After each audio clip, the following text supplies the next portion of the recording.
technology. Just use the keyboard. Yeah, alright. Okay, so the majority of people in this class have they've experienced some sort of mental distress. I mean, I think so, and just with a raise of hands, it's a really deep question, but who here has struggled with mental health problems? Okay, now who here has actually used the resources that UCF has provided? So no one. Yep, that's what I expected. Alright.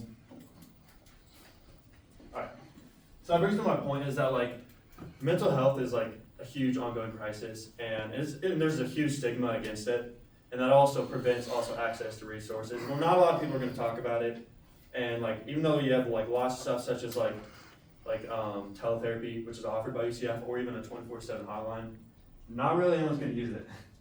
They'd rather just kind of tough it out on their own.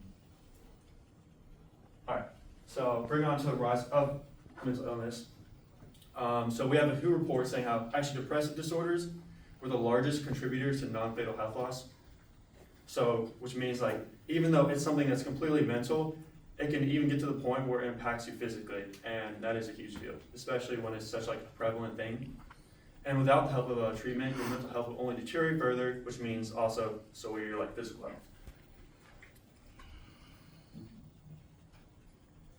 All right. So, and now more going on to the stigma, which is the main barrier we have. So we actually have a report, and it's talking about how perceived levels of stigma have been shown to be very high, more than personal, which negatively affects help-seeking attitudes. So more to illustrate it, so I guess we have Bobby. Bobby's kind of sad. Now the difference is between, so let's just say all these X's are Bobby's, other Bobbies, or Bobettes, whatever you want to call them. So what's the difference is they don't really care.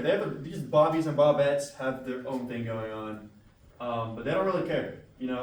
He's on his own. But what he thinks is rather than all these projected attitudes towards him, saying, "Oh, he's struggling," that's a huge problem. He's not going to do anything about it because he doesn't want to be judged. But all truly is all these arrows are just in his head. They're just in his head. So that's the main difference. Is huge levels of that. Now, there's also a huge level because 84% of college-age students do not seek counseling remotely, and we saw in here as well as no one raised your hand because no one actually uses the resources. Now, technology is our greatest ally, and that brings me to my point. This is our main thing that we use to help with. So we have a couple resources such as Calm, Talkspace, and Headspace. And that actually brings me to my QR code. This is to Talkspace. You can scan it if you want to. You don't have to. It provides you can get prescriptions from a psychiatrist. There's teletherapy. Now, I don't think you guys are going to use it, which is why we need to make it more accessible, or at least help tackle the stigma. And actually, more on a local level, our own university, once in a while again, they offer stuff such as telemental health services or hybrid, and obviously the 24/7 crisis line. There is still some form of skepticism from professionals, mainly with this kind of stuff. They're saying, well, it might not work as well, especially when you're just it's not in person. It might not feel the same because I feel if you're trying to vent to a computer screen, it might not always feel oh my gosh, I'm really getting a personal connection. But at the same time though, with the huge stigma against it, you're gonna feel judged if you try to go in person. So I feel this is definitely a way to help tackle that barrier from the stigma. So in conclusion, mental illness is on the rise with college students, especially college students, and our greatest resource, which is technology, is our best choice.